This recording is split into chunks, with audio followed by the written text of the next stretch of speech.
মহামারী করোনার কারণে সীমাবদ্ধ হয়ে পড়েছে মানুষের জীবনযাত্রা।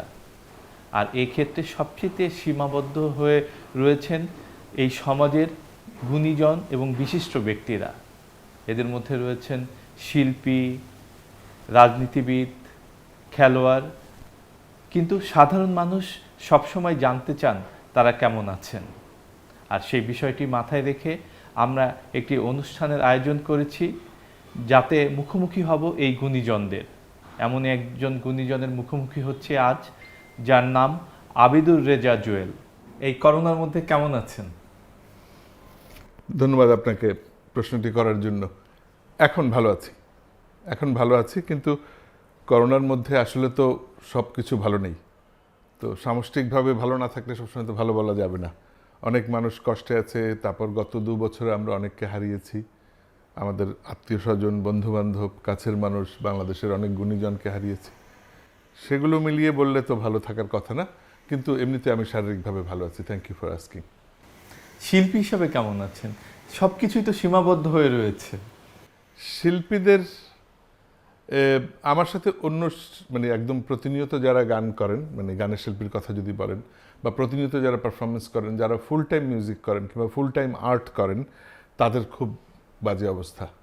কারণ বাংলাদেশে কেন, পৃথিবীর কোথাও এখন কোনো মঞ্চের অনুষ্ঠান হচ্ছে না, এক্সিবিশন হচ্ছে না, তারপরে অন্যান্য ইনস্টিটিউশনাল প্রোগ্রামগুলো হচ্ছে না, সেগুলো হচ্ছে না। সো যারা মঞ্চের বা পারফরমেন্সের উপরে নির্ভর করে জীবিকা নির্বাহ করেন, তাদের জন্য খুবই খারাপ অবস্থা। আমি তো ফুল টাইম মিউজিক করি না, আমার একটা আপনার মতো একটা পেশা আছে, আমি বিহাইন্ড দ্য ক্যামেরার পেছনের মানুষ। সেই সেক্টরের অবস্থাও খুব খারাপ। কারণ হচ্ছে যে এরকম অতিমারির মধ্যে মানুষ তো আসলে এরকম রিলেটেড জিনিসগুলো অতিরিক্ত বাজেট মনে করে, এখন খরচ মনে করে, তো তারা এগুলো বন্ধ রেখেছে, সেই কাজগুলো নাই। একটি পজিটিভ জিনিস হয়েছে শিল্পীদের, সেটি হচ্ছে শিল্পীরা নিজেদের দিকে, বিশেষ করে যারা পারফর্ম করেন, ব্যস্ত থাকেন প্রতিনিয়ত, নিজেদের দিকে তাকাবার সময় থাকে না। এটি একটি জিনিস হয়েছে। পরিবারকে সময় দিতে পারতেন না ওনারা, সেটি একটি উপকার হয়েছে। যে এখন যেই বাবা সারাক্ষণই ঢাকার বাইরে চলে যাচ্ছে, ফিরছি রাতে গান গেয়ে রাত 12টার সময়, তখন বাচ্চা ঘুমিয়ে যাচ্ছে, স্ত্রীও টায়ার্ড হয়ে ঘুমিয়ে যাচ্ছে, সেই বিষয়গুলোতে একটা ভালো জিনিস হয়েছে। আরেকটি বিষয় হয়েছে, আমি জানি না, মানে বিশেষ করে যারা ভাবেন, মানে আপনি যখন একটা আর্ট ফর্মের মধ্যে থাকবেন, আপনি তো বিষয়টি নিয়ে ভাবতে চান। একজন সুরকার, সে ভাবতে চায়, একজন গীতিকার, সে ভাবতে চায়। এমনকি যে কণ্ঠশিল্পী, সেও কিন্তু ভাবে আমার গানের পরবর্তী আমি কোন দিকে যাব, তার অন্যদের গান শোনার দরকার আছে। সেইগুলো জিনিসগুলো কিন্তু অতিমারি আমাদেরকে সুযোগ করে দিয়েছে। আমাদের এখন অনেক সময় আছে পরিবারের জন্য, আমাদের এখন অনেক সময় আছে পড়বার জন্য, আমাদের এখন অনেক সময় আছে ইন্টারনেটে অন্য মানুষের কাজ দেখবার জন্য। সেই স্কোপগুলো বাড়িয়েছে। কিন্তু অর্থনৈতিকভাবে আসলেই আমাদের সেক্টরের অনেকেই অনেক খারাপ আছেন। এই যে বলছেন যে অর্থনৈতিকভাবে অনেকেই খারাপ আছে, এই যে একটা সংকট, এই সংকট মোকাবেলা আপনাদের কোনো পরিকল্পনা আছে কিনা বা নিয়েছেন কিনা? নিজেদের মধ্যে কথা হয় কিনা? নিজেদের মধ্যে প্রচুর কথা হয়, এবং সংকটের শুরু থেকেই আমাদের শিল্পীরা নিজেরা জোটবদ্ধ হয়ে, আলাদা করে, 4 জন একসাথে হয়ে, একা আমাদের কলিগ যারা, তাদেরকে আমরা খেয়াল রাখার চেষ্টা করেছি। এইটা না, আপনার এই প্রশ্নের উত্তর ঠিক এই অতিমারিতে তো হঠাৎ করে আসলো, আমরা কেউ প্রস্তুত ছিলাম না। সো একটা মহামারী হলে কি হবে, সেই জিনিসটা আমরা কোনোদিনই ভাবিনি। তো এই মহামারীর সলিউশন কি, মহামারী হলে তুমি আবার কি করে নিজেকে বাঁচাবে, সেই সলিউশন ভাবার জন্য হয়তো আরও সময় লাগবে। কিন্তু সার্বিকভাবে শিল্পীদের জীবন একটু অগোছালো থাকে। সার্বিকভাবে আমরা প্রায় শুনি যে এত বছর গান গাওয়ার পর, এত কিছু করার পর একজন অসুস্থ এবং তার চিকিৎসা করার টাকা নেই। এটির ব্যাপারে কাজ করার সুযোগ আছে এবং কাজ করছি আমরা। সম্প্রতি 3টি সংগঠন হয়েছে। গীতিকবিদের নিয়ে একটি হয়েছে গীতিকবি সংঘ, কম্পোজার্স অ্যাসোসিয়েশন হয়েছে, যারা সুর করেন, সুরকার, তাদের একটা হয়েছে, সঙ্গীত পরিচালকদের, আর সিঙ্গার্স অ্যাসোসিয়েশন অফ বাংলাদেশ বলে একটা প্রতিষ্ঠান হয়েছে। সত্যি হচ্ছে এর আগে ওরকম অনেক প্রতিষ্ঠান হয়েছিল, কিন্তু সেই প্রতিষ্ঠানগুলো কোনোভাবে শিল্পীদের অধিকার, শিল্পীদের ন্যায্য পাওনা যেটা মার্কেটের কাছে পাই আমরা, সেগুলো নিশ্চিত করতে পারেননি কোনো না কোনো কারণে, নানাবিধ কারণে। সেই সময় আইনও ছিল না। এখন ওই পরিস্থিতিটা অনেক ভালো, বিকজ সরকার কপিরাইট আইনের নজর দিয়েছেন, কপিরাইট আইন তৈরি হয়েছে, সংসদে অ্যাপ্রুভালের অপেক্ষায় আছে কিছু জিনিস, এবং এটার জন্য বিশেষ দায়িত্বপ্রাপ্ত দপ্তর রয়েছে, সেখানে কমিশনার রয়েছেন। সো এই প্রেক্ষাপটে 3টি সংগঠনের আবির্ভাব খুব মিনিংফুল, এবং আমি খুব সম্মানিত বোধ করছি যে আমি সিঙ্গার্স অ্যাসোসিয়েশনের সহসাধারণ সম্পাদক। আমার সভাপতি হচ্ছেন রেজওয়ানা চৌধুরী বন্যা, সম্পাদক হচ্ছেন আমাদের কুমার বিশ্বজিৎ, সহসভাপতি হচ্ছেন তপন চৌধুরী এবং সামিনা চৌধুরী, আমি সহসাধারণ সম্পাদক, এবং আমাদের অনেকগুলো ইয়াং কলিগরা আছে। শিল্পীরা কিন্তু আসলে একটা অ্যালবাম করে বা একদিন গান গেয়ে সেই টাকা দিয়ে সারা জীবন তো চলতে পারবে না। তার যে শিল্পকর্মগুলো পাবলিশড হয়েছে বিভিন্ন প্ল্যাটফর্মে, সেটা হোক ডিজিটালি, ইউটিউব বলেন বা কিংবা ওয়েবসাইট বলেন, হোয়াট এভার, কিংবা কোনো স্ট্রিমিং সাইট, অথবা আগে যে ফিজিক্যাল সিডিগুলো বা অডিওগুলো হয়েছে, এমনকি বাংলাদেশ টেলিভিশন, বাংলাদেশ রেডিও বা আপনার চ্যানেল যখন কোনো কিছু প্রচার করেন, আমাদের একটা রয়্যালিটি পাওয়ার কথা। সারা পৃথিবীতে তাই হয়।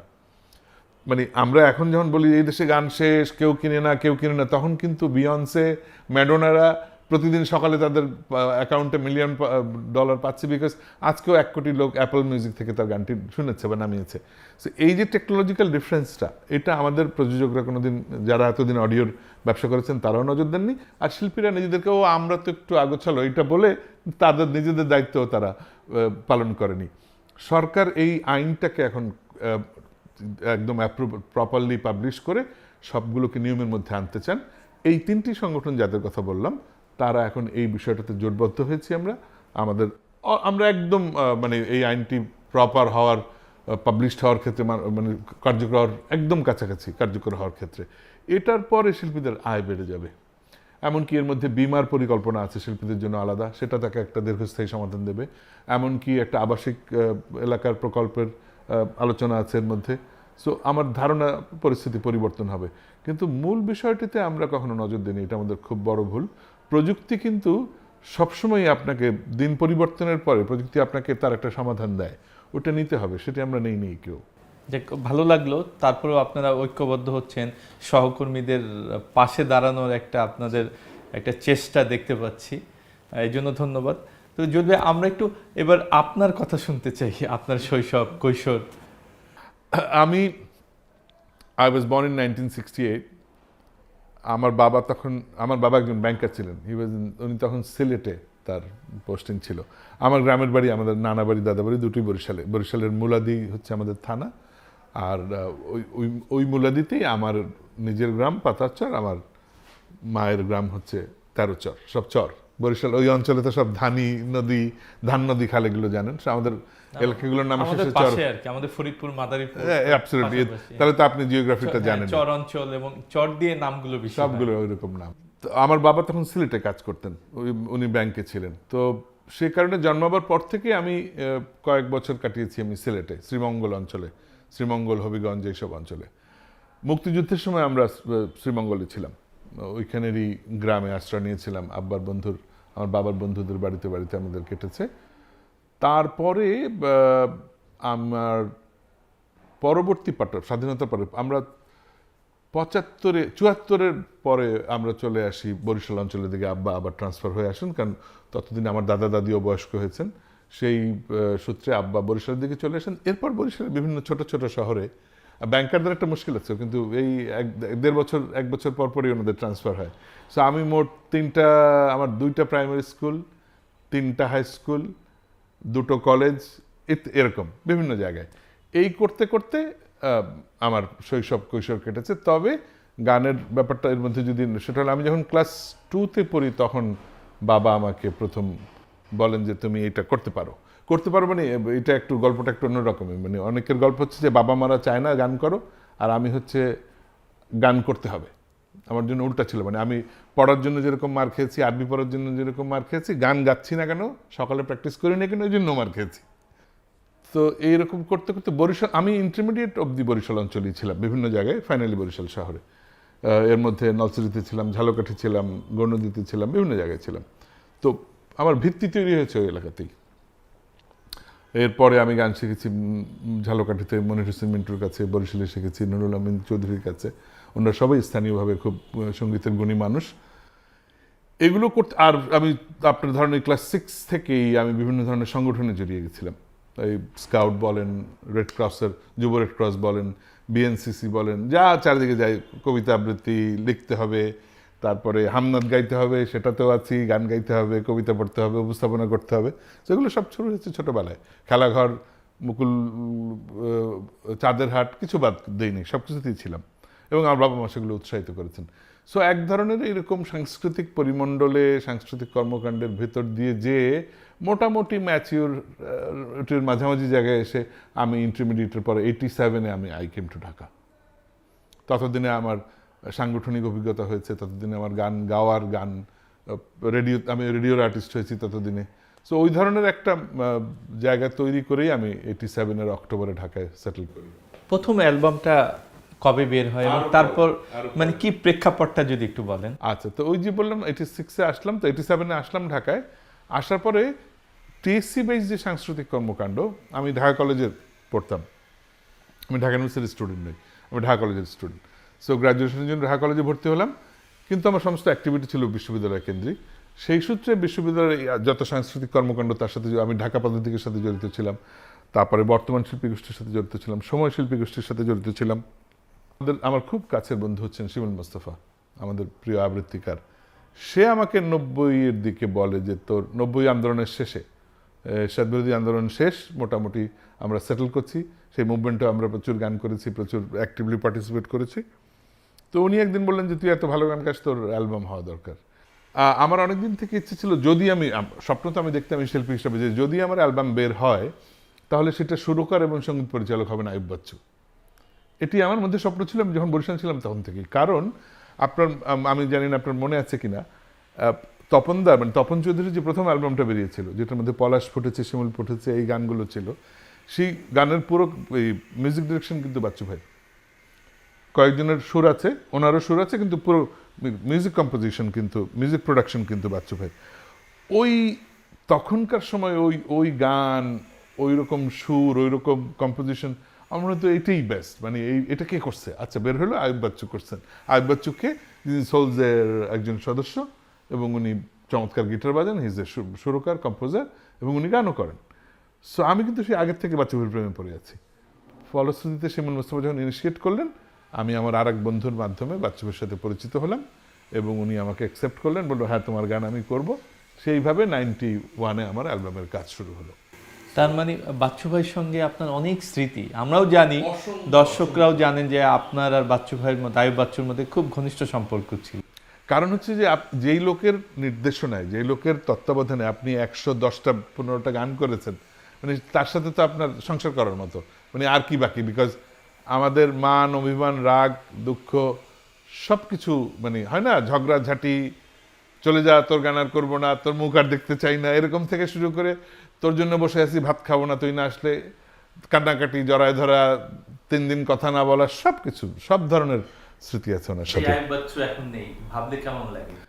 খুব খারাপ লাগে, খুব বুকটা খুব ইয়ে করে। কারণ হচ্ছে যে মানে সম্পর্কের কিন্তু কয়েকটা দিক আছে। একটি হচ্ছে যে আমি শিল্পী জুয়েল অসম্ভব মিস করছে। তাকে সবচেয়ে যে ভালো বুঝতো, তাকে সবচেয়ে যে ভালো বিশ্লেষণ করতে পারতো, সে নেই। বড় ভাই, গুরু বলেন, বড় ভাই বলেন, মেন্টর বলেন, যাই বলেন, সেইটা আর এক সম্পর্ক, ব্যক্তিগত সম্পর্ক যেটা, বন্ধুত্বের জায়গা যেটা।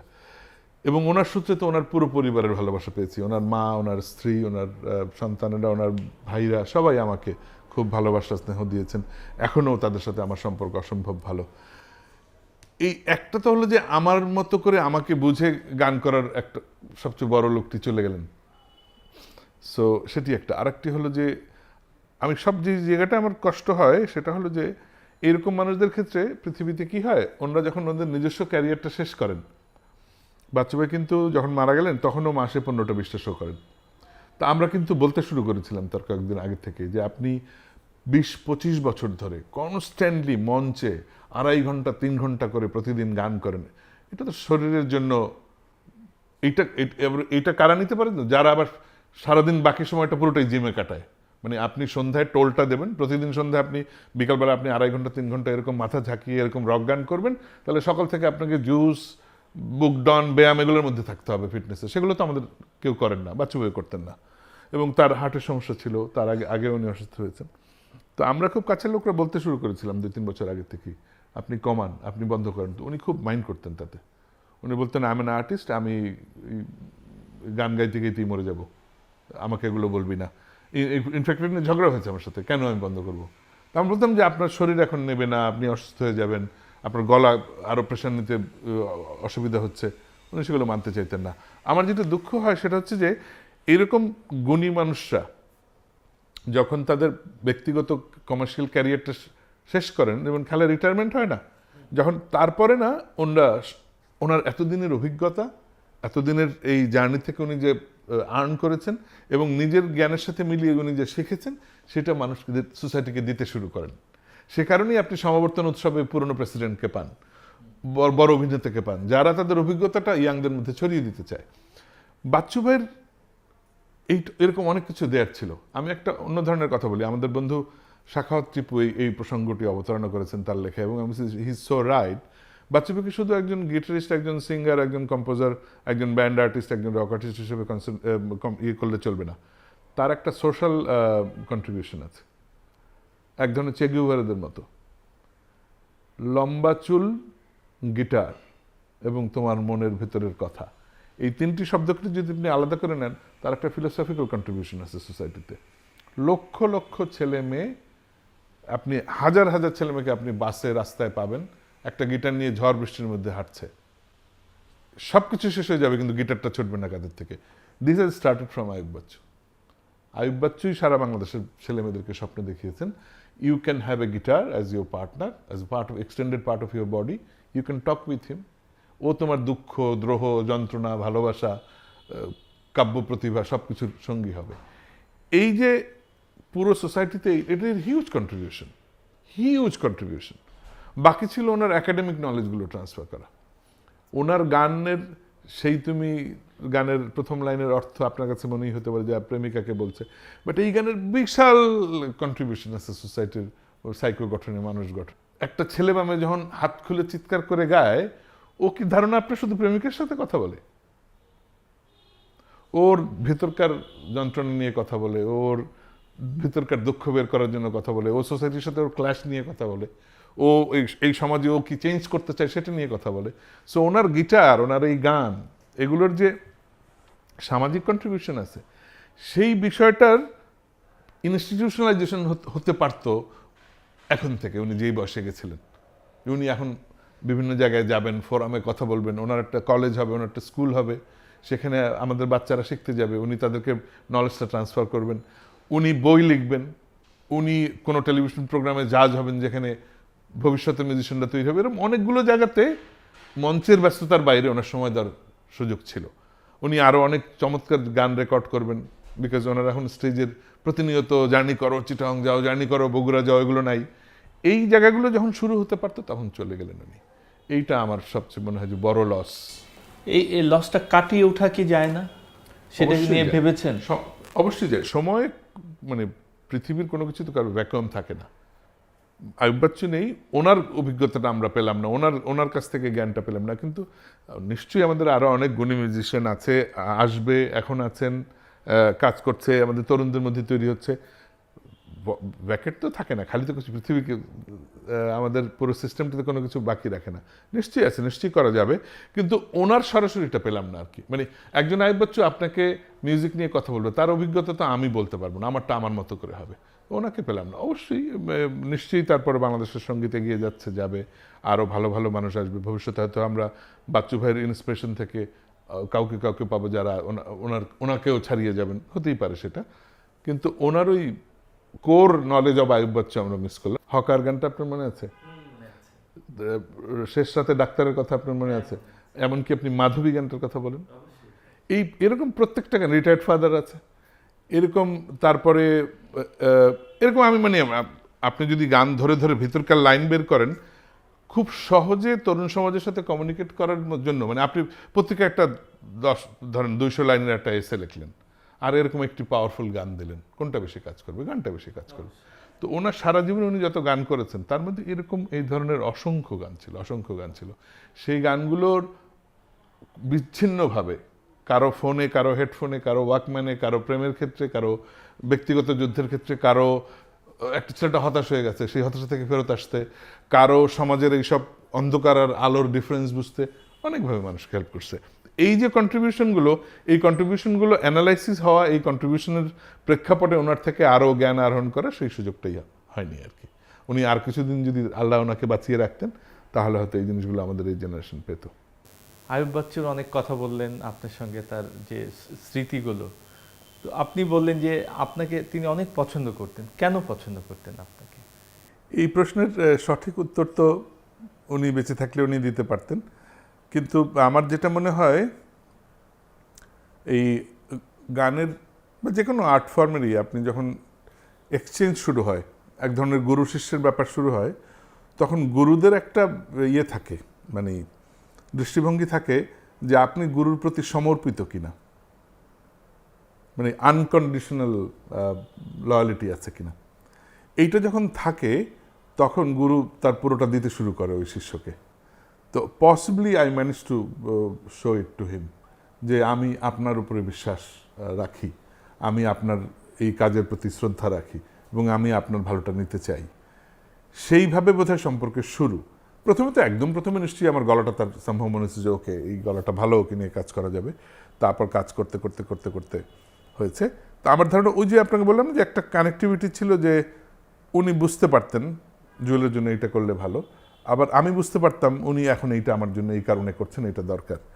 সেটি একটি কারণ। সেইটা দিয়ে শুরু হওয়ার পর তারপরে ক্রমশ ব্যক্তিগত সম্পর্ক বেড়েছে। আপনার সাথে প্রতিদিন আমার দেখা হচ্ছে, প্রতিদিন আমরা স্টুডিওতে বসতেছি, একসাথে ভাত খাচ্ছি, একসাথে উনি আমাকে একটা কাজ দিচ্ছেন, এটা কর, আমি ওনাকে বলছি আমার জন্য এটা একটু করে দেন, ওনার পরিবারের সাথে যোগাযোগ হচ্ছে, সেই কারণে ব্যাপ্তিটা বেড়েছে। কিন্তু মূল জায়গাটা সম্ভবত ওই জায়গায় যে উনি বুঝতে পারতেন যে আমি ওনার প্রতি সমর্পিত, এবং আমি সেটা ওনাকে প্রমাণ করতে পেরেছি যে আমি আপনার এই সব জিনিসের প্রতি আমার আস্থা এবং ভালোবাসা এবং আমরা দেখেছি বিগত দিনে, দীর্ঘ সময় দেখেছি বাংলাদেশে, যে আয়ুব বাচ্চু একজন শিল্পী, নিঃসন্দেহে বড় শিল্পী, কিন্তু পাশাপাশি তার কিছু ব্যক্তিগত স্টাইল ছিল যেটা কিন্তু অনেকেই ফলো করত।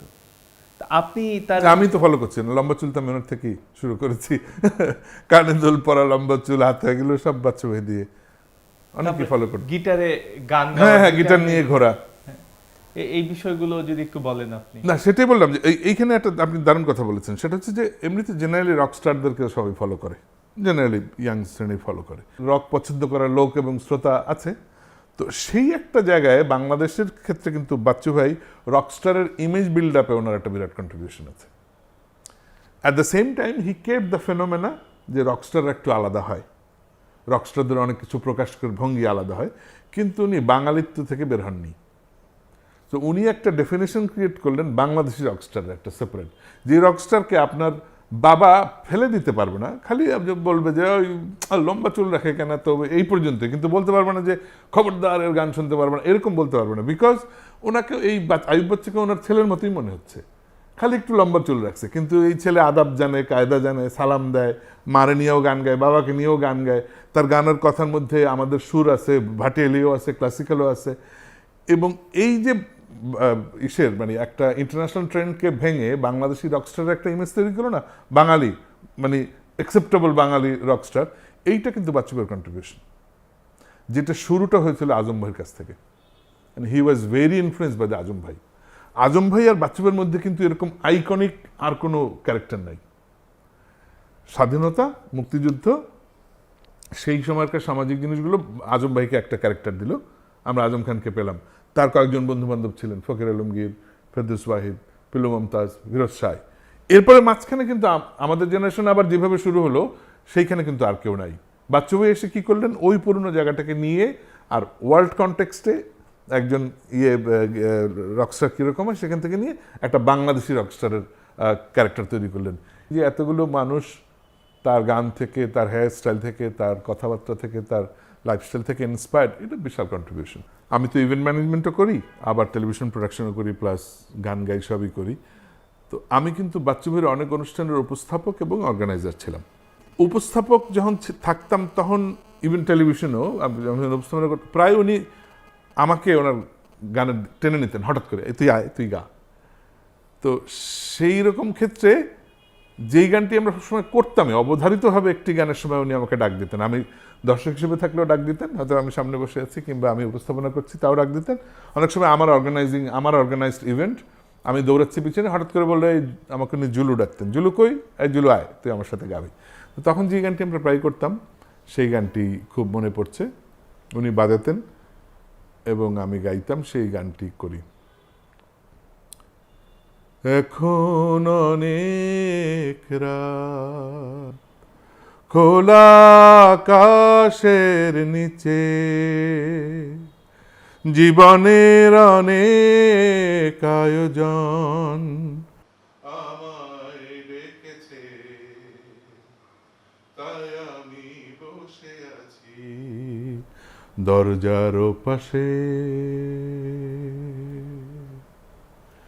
দরজার পাশে। অসাধারণ। আইয়ুব বাচ্চু যে ধরনের শিল্পী হয়ে উঠেছিলেন দেশে, বাংলাদেশের নিঃসন্দেহে কিংবদন্তি বলা যায় ওনাকে। তো তখন তো এত সুযোগ সুবিধা ছিল না। এখন যদি কেউ চায় যে আমি শিল্পী হব, সে সব কিছু, সে মোবাইলের মধ্যে সব কিছু পাচ্ছে।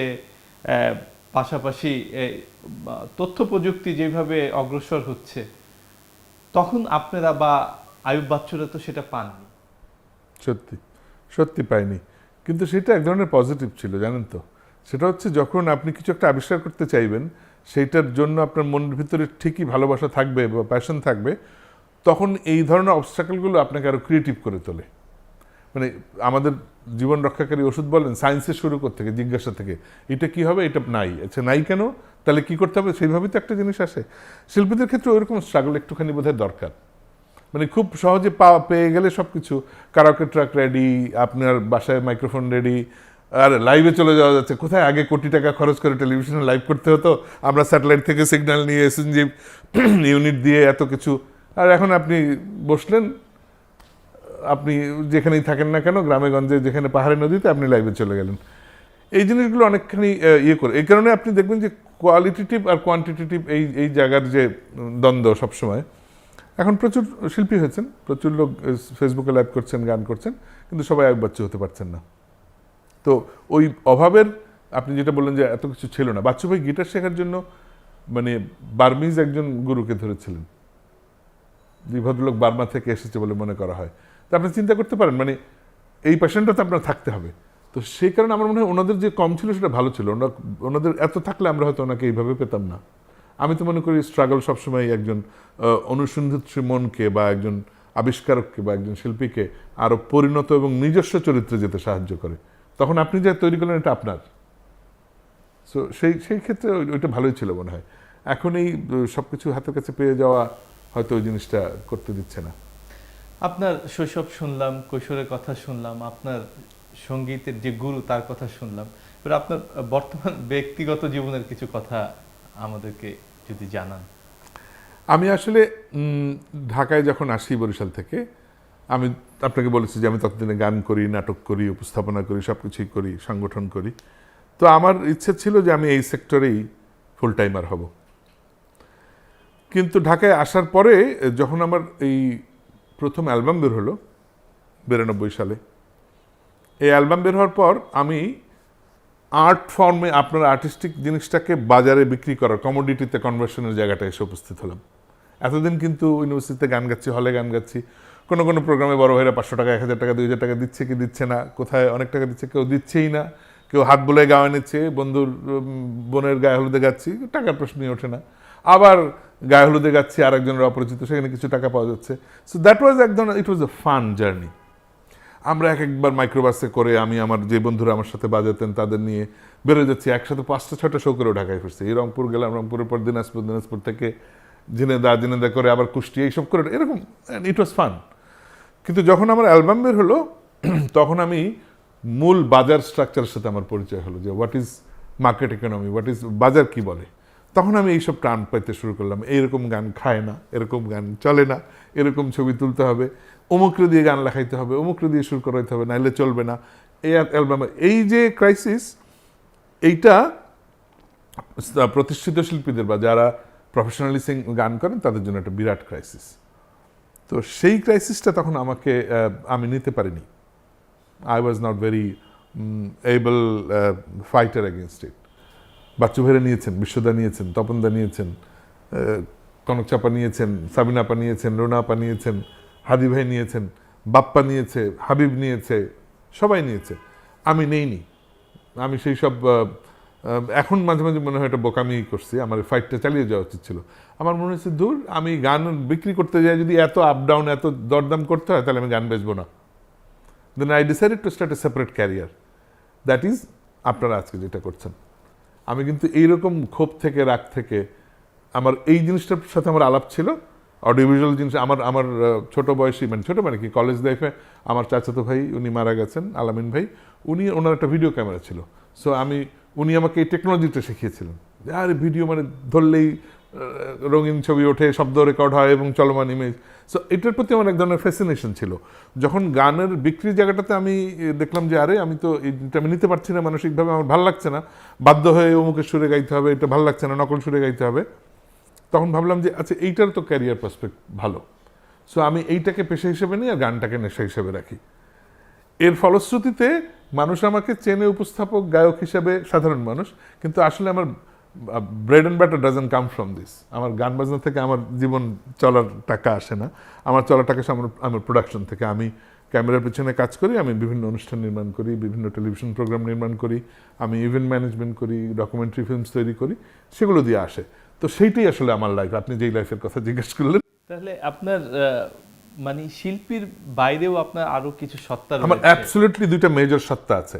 একটা সত্তা হচ্ছে আমি উপস্থাপনা করি, গান করি, সেটাতে সাধারণ মানুষ আমাকে যেভাবে চেনেন, আমাদের শ্রোতা দর্শকরা। আর আমার ব্যবসা এবং আমার পেশা একদমই আলাদা, যেটা বললাম যে ক্যামেরার পেছনে। তো এই দুইটা সত্তা নিয়ে আমি চলছি সেই দীর্ঘদিন ধরে। সেই সূত্রে আমার জীবনযাপনের ব্যাপারটা চলছে আর কি, এই দুইটা জায়গায় ভাগ করে। আর আমি তো, আমার স্ত্রী খুবই গুণী একজন মানুষ, ওনার নাম সঙ্গীতা আহমেদ। উনি বাংলাদেশ টেলিভিশনে ইংলিশ নিউজ পড়েন, ন্যাশনাল নিউজ পড়েন দীর্ঘদিন ধরে, একসময় বেতারেও পড়তেন। এর বাইরে উনি অনেক সোশ্যাল ওয়ার্কে জড়িত আছেন। She is the senior vice president of Bangladesh women chambers of commerce and industries. উনি সহসভাপতি বাংলাদেশ মহিলা সমিতি। এর বাইরে উনি মহিলা ব্যবসায়ীদের বা মহিলা উদ্যোক্তাদের রিপ্রেজেন্টেটিভ হিসেবে সরকারের কর্তৃক নিয়োগ হয়ে উনি বিভিন্ন ব্যাংকের পরিচালক হিসেবে ছিলেন। তারপর উনি আমাদের যে অর্থনৈতিক জোন অথরিটি, যেটা বেজা, সেখানের গভর্নিং বডির সদস্য। এবং তার বাইরে উনি একজন উদ্যোক্তা, ওনার এবং পার্টনারদের সাথে মিলে ওনার রেস্টুরেন্ট আছে, বিউটি পার্লার আছে। So she is very active women. তো উনি আমার জীবনসঙ্গিনী। আর আমাদের একটা কন্যা, ও এখন এই মুহূর্তে লন্ডনে ফটোগ্রাফিতে ডিপ্লোমা করছে। এই প্রথম বছর শেষ হলো। এই নিয়ে চলছে আর কি। আচ্ছা, শিল্পী হিসাবে তো দর্শকদের অনেক ভালোবাসা পান, আপনি কিভাবে নেন সেই ভালোবাসাটাকে? আমি এটা খুব গুরুত্বের সঙ্গে নেই। আমাকে আমার এক ভক্ত বা বন্ধু বলেন, সে একবার অভিযোগ করলো যে আপনার খুব সমস্যা। তাহলে কি সমস্যা? বললো আপনি ফেসবুকে একটা কিছু আপনাকে নিয়ে কেউ কিছু লিখলে আপনি প্রত্যেকটার উত্তর দেন, প্রত্যেকটাতে লাইক দেন। তা আমি বললাম যে ভাই, জিনিসটা বোধহয় তুমি তোমার জায়গা থেকে বুঝতে পারবে না। হোয়াট আই কনসিডার, আপনি চিন্তা করেন এই দেশে 18 কোটি মানুষ, তার মধ্যে কজনের ভাগ্যে আছে যে রাস্তায় হাঁটতে গেলে মানুষ তাকে থামায়, সালাম দেয়, জিজ্ঞেস করে আপনি কেমন আছেন, বলে পরশুদিন আপনাকে টিভিতে দেখলাম, আমার ওই গানটা আমার ছেলে খুব পছন্দ করে, বা ওই গানটা আমার স্ত্রী খুব শুনে, বা আপনার ওই গানটা আমি শুনি। সো আমি এই খুব অল্প সংখ্যক লোকেরই কিন্তু এই সৌভাগ্য হয়। তো এইটা তো একটা blessing. This is something from the god, this is something from the, এই জিনিসটি পাওয়া তো খুব কঠিন। সে কারণে আমি অসম্ভব রেসপেক্ট করি বিষয়টাকে, অসম্ভব রেসপেক্ট করি। যে আমি খুব হিট আর্টিস্ট না, আমার চেয়ে অনেক বিখ্যাত শিল্পীরা আছেন, কিন্তু আমি যেটুকু পাই সেটুই আমার কাছে অসাধারণ মনে হয়, এবং মনে হয় যে আমি আই এম সো ব্লেসড যে আমি এটুকু পাই।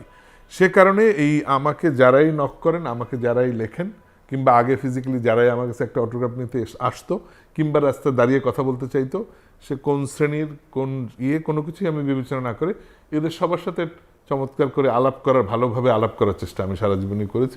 আপনি তো দীর্ঘদিন ধরে এই সেক্টরে, মিডিয়া সেক্টরে কাজ করছেন, তো এই যে প্রযুক্তির যে উৎকর্ষ, এটাকে কিভাবে মানিয়ে নেন? আপনি দেখেন, না জেনেও একজন সাধারণ মানুষ কিন্তু সারাক্ষণই তার ব্যক্তিগত জীবনে টেকনোলজিক্যাল ডিফারেন্সগুলোকে, নতুন নতুন জিনিসগুলোকে অ্যাডপ্ট করে ফেলতেছে। আমার বাবার একসময় কোনো ফোন ছিল না, তারপর বাড়িতে 3টি ফোন ছিল, তারপর অফিসে যে ল্যান্ড ফোন ছিল, এবং উনি এখন মোবাইল চালাচ্ছেন, উনি নাতির সাথে কথা বলতেছেন নেটে, বিভিন্ন অ্যাপ ইউজ করে। এই জিনিসগুলোর যখন আমাদের ব্যক্তিগত জীবনের ক্ষেত্রে হয়, এই যে প্যান্টের শেপ চেঞ্জ হয়ে গেল, জুতো চেঞ্জ হয়ে গেল, বাড়িতে ফ্রিজ ছিল না, ফ্রিজ চলে আসলো, টেলিভিশন আসলো, ডিশ অ্যান্টেনার কানেকশন আসলো, এগুলো নর্মালি মানুষ নেয়, কারণ ওখানে তার আরাম আছে, কমফোর্ট। কিন্তু যখনই তাকে কাজের ক্ষেত্রে আপনি বলবেন যে আর তো টাইপরাইটার চলবে না, কম্পিউটার, তখন সে বলে না আমি এটা তো পারবো না। তারপর সে বলে যে আপনাকে তো ইমেল ইউজ করতে হবে, সে বলে না আমি পারবো না। মানুষের ভিতরে এই বৈপরীত্যটা আছে। কিন্তু আমি যেই সেক্টরে কাজ করি, আপনি যে সেক্টরে কাজ করেন, এই বৈপরীত্য থাকলে আমি অনেক পিছিয়ে যাব, এইটা আমি বুঝতে পেরেছি সামহাও। ফলশ্রুতিতে আমি সার্বক্ষণিকভাবে প্রযুক্তির কাছে ওপেনিং ছিলাম। এই যে আমাদের রেকর্ডিং টেকনোলজি চেঞ্জ হয়ে গেল, এই যে এরকম ক্যামেরা নিয়ে এখন শুটিং হচ্ছে, আমি নিজে অ্যাজ এ ক্যামেরা পার্সন, আমি আসলে অলমোস্ট 2000 সাল পর্যন্ত নিজে ক্যামেরা চালিয়েছি বিভিন্ন প্রোডাকশনে, প্রফেশনাল প্রোডাকশন। তখন বাংলাদেশ টেলিভিশনের বাইরে প্রফেশনাল ক্যামেরা ছিল মাত্র 2টি জায়গায়, একটা হলো প্রশিকা, একটা যে এনজিও আছে সেখানে, আর ছিল ওয়ার্ল্ড ভিউ, WI বলে একটা প্রতিষ্ঠানে, ওখানে আমি কাজ করতাম। তো আমি আজকাল আমাদের এই ক্যামেরাম্যান ভাইদেরকে, প্রডিউসার ভাইদেরকে যখন দেখি এত সুবিধা নিয়ে কাজ করছে, খুব লাগে, আমাদের দিনের কথা মনে হয়। কিছুই ছিল না, নো মনিটর, সাউন্ডের টেকনোলজি আলাদা, রেকর্ডিং টেকনোলজি, 20 মিনিটের ক্যাসেট, প্রতি 20 মিনিট পর ক্যাসেট চেঞ্জ করতে হতো, এই ইরেজ করা যেত না। এরকম সেক্টরের প্রযুক্তির প্রতি নিজেকে উন্মুক্ত না রাখেন, তাহলে আপনি নিজেই পিছিয়ে যাবেন। এইটা সম্ভব আমি বুঝতে পেরেছি। ফলশ্রুতিতে আমার মাথা এবং আমার চিন্তা এবং আমার মন খোলা ছিল যে নতুন যা আসবে আমি অ্যাকসেপ্ট করব। সিদ্ধান্তগুলো, গুরুত্বপূর্ণ সিদ্ধান্তগুলো, এগুলো কি একাই নেন নাকি কারো পরামর্শ কাছে আপনার, বা যার কাছ থেকে আপনি জানতে চান এই সিদ্ধান্তটা আমি নিব কিনা? আমি কোনো সিদ্ধান্ত নেওয়ার আগে, কোনো প্রোগ্রাম ডিজাইন করার আগে, কোনো কিছু বলার আগে আমি সবসময় আমার কলিগদের সাথে, আমার কর্মীদের সাথে, আমার সহকর্মীদের সাথে, অ্যাপ্রোপ্রিয়েট বন্ধুর সাথে, অ্যাপ্রোপ্রিয়েট মানুষের সাথে শেয়ার করি। এবং আমি ডাটা কালেক্ট না করে ডিসিশন নেওয়ার একটা বদভ্যাস আছে আমার। মানে আপনি আমাকে বলবেন যে আচ্ছা একটা নতুন এডিটিং সিস্টেম কিনতে হবে, আমি আগামী 1 মাস এটা নিয়ে পড়বো। একটা নতুন সফটওয়্যার কিনতে হবে আমার মিউজিক রেকর্ডিং স্টুডিওর জন্য, আমি এটা একদম তুলা করে ফেলবো আর কি। মানে এটার ভিডিও দেখবো, রিভিউ পড়বো, ডাইজেস্ট রিপোর্ট পড়বো, ইঞ্জিনিয়ারদের রিভিউ পড়বো। সো আমার অভ্যাস আছে কালেকটিভলি ডিসিশন নেওয়ার অনেকের সাথে। কিন্তু এখন মানে ধরেন বিবাহিত হওয়ার পরে এই ভূমিকার একটা বিরাট ভূমিকা পালন করেন আমার স্ত্রী। আমার যা ঘটে না ঘটে প্রথমে আমি সবার আগে আমি ওর সাথে শেয়ার করি, এবং সে তার মতামত দেয়। অধিকাংশ সময়, মোস্ট অফ দ্য সময় তার আমার কাজে লাগে, তার ইনপুট আমার কাজে লাগে। আর ইদানিং খেয়াল করছি আমার মেয়েও এটাতে পার্টিসিপেট করতে চায়। শুরুতে বলেছিলেন যে আপনার শৈশব কৈশোরে আপনি প্রাইমারিতে একাধিক স্কুল পেয়েছেন, হাই স্কুল লেভেলে অনেকগুলি স্কুলে পড়তে হয়েছে, কলেজেও একাধিক কলেজে পড়তে হয়েছে। তো স্বাভাবিকভাবে আপনার বন্ধুর সংখ্যা অনেক। পরবর্তীতে আপনি যখন সেলিব্রিটি হলেন, শিল্পী হলেন, তখন সেই পুরনো দিনের বন্ধুরা কি কখনো আপনার সঙ্গে যোগাযোগ করেছে? অনেকে করেছে, অনেকে করেনি, 2-4 জন করেনি। এবং তাদের ধারণা এখনো যে বোধহয় জুয়েল ফোন করলে পরিচয় দিলে চিনবে না বা বুঝতে পারবে না, উইচ ইজ রং। কিন্তু আমার সমস্ত, আমি যেসব জায়গায় পড়েছি, যেসব জায়গায় আমার বাবা চাকরি করতেন, সব জায়গায় আমার বন্ধু আছে, এবং এদের সবার সাথে আমার নিয়মিত যোগাযোগ আছে। আর বন্ধু ভাগ্য আমার বেশ ভালো। আর আপনি যেটা বললেন যে আমার অনেকগুলো সেক্টর, তো আসলে ওই যে বললাম একসময় আমি ক্যামেরার পিছনে কাজ করতাম, তারপরে টেলিভিশন স্টেশনগুলোতে কাজ করেছি। সো আমার প্রত্যেকটা শহরেই, থানা শহর বলেন, জেলা শহর বলেন, আমার প্রফেশনাল ফ্রেন্ড আছে। আপনি শিল্পী, আপনি নির্মাতা, আপনি অভিনয়ও করেছেন, আপনি ভালো অর্গানাইজার, আপনি প্রতিষ্ঠান চালান। এতগুলোর মধ্যে কোন কাজটাকে বেশি এনজয় করেন আপনি? গান গাইতে। যতই ওয়ার্ল্ড মিউজিক শুনছি, বিভিন্ন বিখ্যাত মানুষের মিউজিক শুনছি, তত মনে হচ্ছে যে এই সেক্টরে আমার অনেক কিছু করার ছিল। বিভিন্ন জায়গায় গানের অনুষ্ঠান করেছেন, সেই সব অনুষ্ঠানে যে বিচিত্র অভিজ্ঞতার মুখোমুখি হয়েছেন, এরকম 1-2 অভিজ্ঞতার কথা যদি আমাদেরকে শেয়ার করেন। 2টো অভিজ্ঞতার কথা বলতে পারি যেটা খুব ইন্টারেস্টিং। একটা হচ্ছে যে একবার একটা কলেজে গান করতে গেলাম, সেখানে কলেজে তো রাজনৈতিক দলের থাকে, ছাত্র সংগঠন থাকে। এখন যেই সংগঠন আয়োজন করেছে, অপোজিট সংগঠন অনুষ্ঠানটা করতে দিতে চায় না। তো আমি যাওয়ার পরে আমাকে খবর মানে ওই যারা করতে দিতে চায় না, তারা এক ধরনের খবর পৌঁছে দিল আমার কাছে যে ওনাকে যে বলেন অনুষ্ঠান কিন্তু হবে না, আমরা কিন্তু ভাঙচুর করব। তো আমি তো ঢাকা থেকে ইকুইপমেন্ট নিয়ে গেছি, এত সাউন্ড সিস্টেম নিয়ে গেছি, আমার বন্ধুরা গেছে বাজাতে, খুব টেনশনে পড়ে গেলাম। আর যারা আয়োজক, যাদের অনুষ্ঠান, তারা বলছে ধুর ওরা কিছুই করতে পারবে না। এখন আমি খবর নিয়ে দেখলাম যে যারা বলছে করতে দিব না, তারা কম শক্তিশালী না, they can do some problem. Then আমি ভাবলাম যে ভাই আমার তো বাঁচতে হবে, মাইর খাওয়া থেকে বদ্ধ করতে হবে। সো আমি ওনাদের সাথে একজনকে খবর পাঠালাম যে আমি একটু আপনাদের নেতার সাথে দেখা করতে চাই। তো উনি একটা পুকুর পাড়ে ওনার পরিবেষ্টিত হয়ে শিষ্য পরিবেষ্টিত হয়ে দাঁড়িয়ে আছেন। আমি গেলাম, তো প্রথমেই আমি এক প্যাকেট বেনসিন সিগারেট বের করে ফ্রি বাড়তে শুরু করলাম যে ভাই নেন সিগারেট খান প্লিজ। এইটা দিয়ে তারপরে বললাম যে দেখেন আমি তো শিল্পী মানুষ, আমি তো রাজনীতি করি না, আমি গান গাইতে আসছি, আমার সাথে এতগুলো যন্ত্রপাতি আছে, এই আমার সাথে বন্ধুরা আছে, আমাদের তো কোনো দোষ নাই। সো আমরা মারামারির মধ্যে পড়তে চাই না। সো আর এই যে এই বাচ্চা বাচ্চা ছেলে পান্ডা বাড়ির থেকে সেজে গুজে আজকে গান শুনতে আসছে, এদের নিয়েই তো আপনি পলিটিক্স করবেন, তো আপনি এদের গানও শুনতে দেবেন না, সেটাও কি ভালো কথা? সেটাও ভালো কথা না। তো একটা মাঝামাঝি জায়গায় আসেন, আমি গান গাই, আপনি মারামারিও করেন, দুইটার একটা প্ল্যান করেন, একটা ইভেন্ট ম্যানেজমেন্ট করে চলেন। তো উনি আমার কথা শুনে হেসে দিছে, আর রাগ মানে ভাবটা রাখতে পারে না। তো বললো ঠিক আছে যান, আপনি 1 ঘন্টা গান গাবেন, আপনার লাস্ট গান কি বলেন, ওই গানটা যখন গাবেন এইটার পরে আপনি নেইমেই দৌড়ে পালাবেন, কারণ এরপরে আমি মারামারি শুরু করবো। তো আমি তাকে একটা কিউ শিট দিয়ে আসলাম, যেভাবে আপনারা নিউজে কিউ শিট তৈরি করেন যে এই হচ্ছে আমার গানের তালিকা, লাস্ট গান এইটা। তো বললো 1 ঘন্টার বেশি না, কিন্তু আমি 1 ঘন্টা না 100 ঘন্টার মতো লাগবে। বললো ঠিক আছে। তো ওই লাস্ট গানের সময় আমার সমস্ত যারা আমাদের সাথে কাজ করে ওদের বলা ছিল যে লাস্ট গান মানে হচ্ছে তুই আস্তে আস্তে সব খুলতে শুরু করবি। আর ট্রাকওয়ালাকে বলা ছিল তুমি স্টেজের একদম পিছনে এসে ট্রাকের ব্যাগডালা খুলে দাঁড়ায় থাকবে, মাইক্রোবাস ট্রাকে মাল উঠবে, মাইক্রোবাসে আমরা উঠবো। আমার বন্ধুদেরও বলা ছিল লাস্ট গানে আমার গানের সাথে সাথে এক একজন করে ভাগবি আর গাড়িতে উঠবি। সো এইভাবেই ঘটছিল। এবং আসলেই আমরা লাস্ট গানে এইসব জিনিস এক একজন এক একটা হাতে নিয়ে কোনো রকম পালাইছি। আমরা ধরেন 50 গজে যাইতে পারিনি, তারপরে এদিকে মারামারি শুরু হয়ে গেছে। সো এইটা একটা দারুণ এক্সপিরিয়েন্স। আর একটা এক্সপিরিয়েন্স একদম মানে একদম ক্যারিয়ারের শুরুতে, আমার প্রথম অ্যালবাম বের হলো 92-তে, কুয়াশা প্রহর নাম ছিল। তো ওইটার কাভারটাও না মানে ওই প্রচ্ছদটাও একটু কুয়াশাচ্ছন্ন ছিল। আমাদের এই যে প্রথম আলোর প্রধান ডিজাইনার অশোক কর্মকার, আমার খুব মানে কাছের বড় ভাই, বন্ধু, দাদা, ওনার ডিজাইন করা। তো উনি খুব আর্টিস্টিক একটা কাভার করেছেন, সেখানে কুয়াশাই বেশি, ওর মধ্যে আমার চেহারা বোঝা যায় না ভালো। প্লাস হলো তখনও তো সেই যুগে তো আপনি জানেন যে সেই যুগে এত টেলিভিশন চ্যানেল ছিল না, এও ছিল না। ফলশ্রুতিতে নতুন অ্যালবাম বেরোলে নতুন শিল্পী, মানুষ শিল্পীকে চিনতে অনেকদিন সময় লাগতো। তো আমি আমার অফিসের ট্যুরে কাজে এসে যাচ্ছি, দিনাজপুর যাচ্ছি ট্রেনে করে, সঙ্গে আমার ঊর্ধ্বতন কর্মকর্তাও আছেন একজন। তো আমি যখন দিনাজপুর ট্রেনে যাচ্ছি, বিভিন্ন স্টেশন থেকে ক্যাডেট কলেজের ছেলেরা উঠছে, যারা আজকে যে কলেজে জয়েন করবে পরদিন থেকে ক্লাস। তো এরকম একটা গ্রুপ আমি যে ফার্স্ট ক্লাস কম্পার্টমেন্টে ছিলাম, আমাদের অপোজিট টেবিলটা দখল করে বসে গেল, এবং যথাযথ কারো টিকিট নাই। তোরা এক টেবিলে গাদাগাদি করে 5-6 জন বসছে, এবং সম্ভবত সঞ্জয়, ছেলেটার নাম যদ্দূর মনে আছে, একজন সঞ্জয়কে সবাই বলছে সঞ্জয় গান কর। তো এবার সঞ্জয় একে একে আমার এই সদ্য প্রকাশিত অ্যালবামের গানগুলো গাচ্ছে একটার পর একটা, টেবিল বাজায়, সবাই খুব মজা পাচ্ছে, আমিও চুপচাপ বসে আছি, এবং আমি মোটামুটি পুলকিত হচ্ছে যে আচ্ছা আমার গান হচ্ছে। তারপরে হঠাৎ করে এক বন্ধু বললো এই গানগুলো কার? তখন সঞ্জয় বললো কয়েকদিন আগে যে জুয়েল মারা গেছে তার। তো তখন তো আমি কি আত্মহত্যা করবো, জানলা দিয়ে লাভ দেবো, না ওকে যাই বলবো, বুঝতে পারছি না। ঘটনা হচ্ছে যে আমাদের আরেকজন জুয়েল ছিলেন, খুব ভালো গান করতেন, উনি তার কয়েকদিন আগে মারা গেছেন।